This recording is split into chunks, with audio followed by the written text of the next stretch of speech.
बाबा ह्या भागामध्ये पाणी गेलं होतं आणि यांचा सर्वे व्हायला पाहिजे आणि त्यांना त्या भागामधील व्हिडिओ दाखवला असता, तर त्यांनी असे सांगितले की माझ्याकडे काही नाही आहे, ते तहसीलचं काम आहे.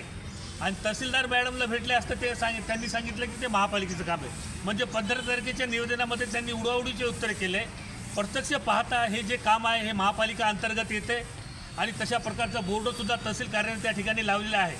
आज आम्ही ह्या ठिकाणी निवेदन दिलेलं आहे आयुक्त साहेबांना, महापालिकेच्या आणि जिल्हा अधिकारी साहेबांना सुद्धा दिलेलं आहे, आंबेडकर साहेबांना.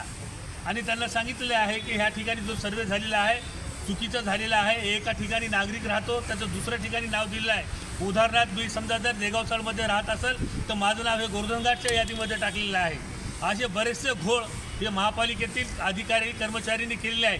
त्यांची सखोल चौकशी व्हावी आणि त्यांच्यावर योग्य ती कारवाई व्हावी आणि प्रत्यक्षात ज्यांच्या घरामध्ये पाणी गेलेलं आहे अशा वंचित असलेल्या नागरिकांचे नावं हे सहायता यादीमध्ये यावं असं आम्ही ह्या प्रकारचं निवेदन दिलेलं आहे. आणि हे जर समजा आमची मागणी मान्य झाली नाही तर आम्ही येणाऱ्या काळामध्ये महापालिकेपुढं तीव्र स्वरूपाचे आंदोलन करू.